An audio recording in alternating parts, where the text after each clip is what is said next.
Magician President, PhilHealth. Ito ang grabe sa lahat.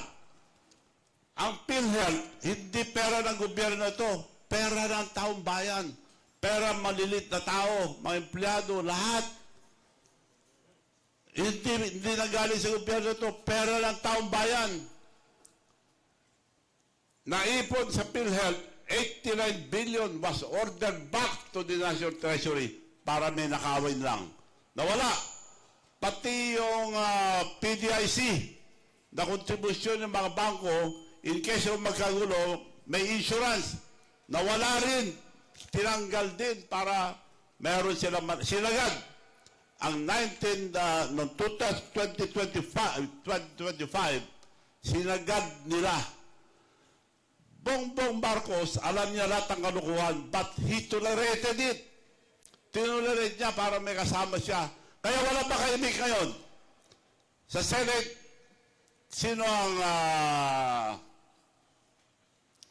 majority?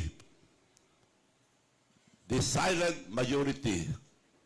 Wala lang umiibig sa Senado. So, bago lang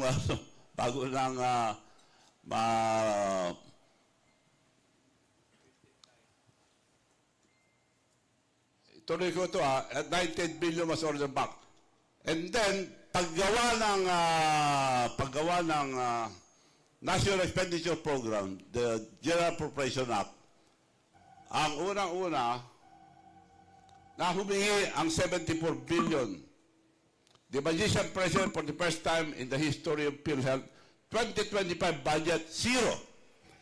Dahil yung hiningi sa, ito yung DA.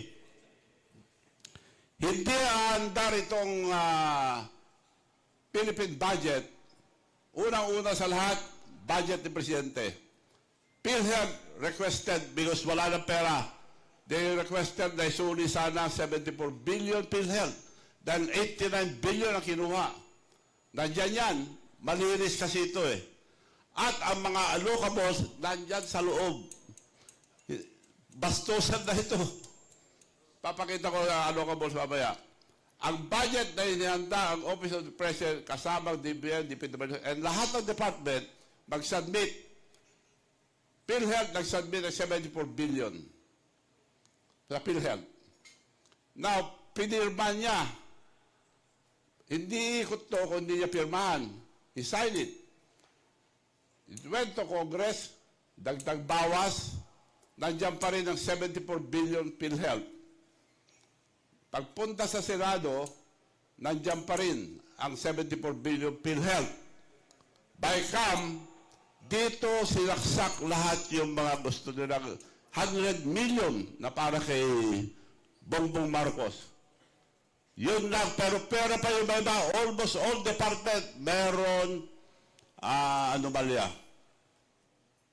So yung 100 billion na pinasaksak ni Bongbong Marcos kay Saldico at Martin Romualdez, dito sinaksak.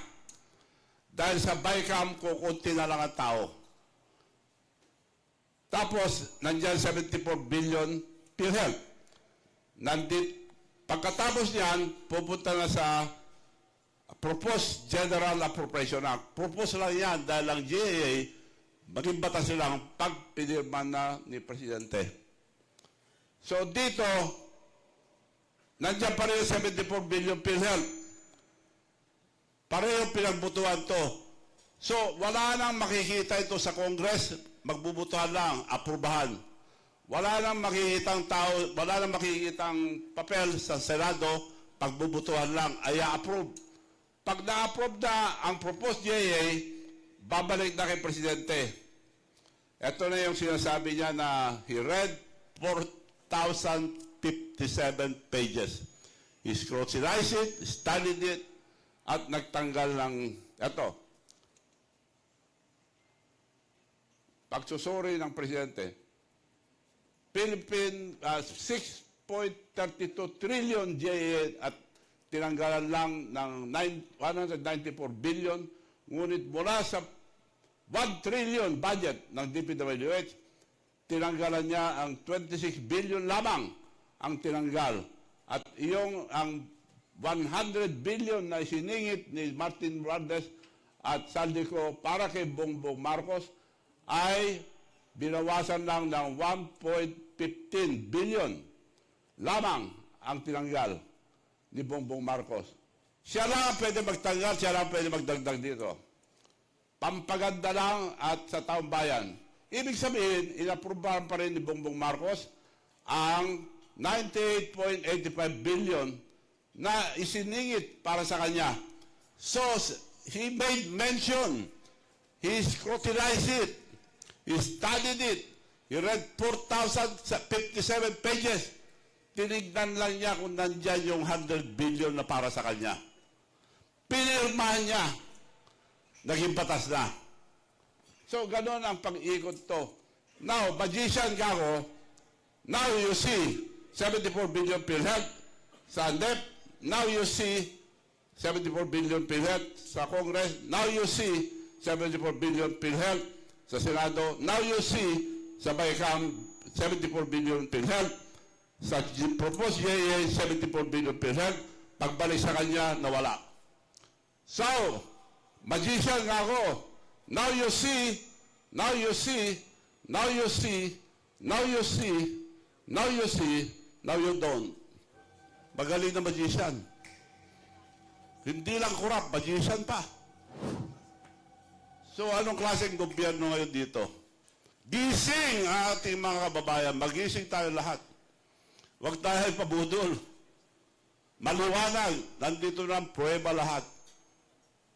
So, mga abogado, alam nyo lahat to. Nandyan na ang prueba.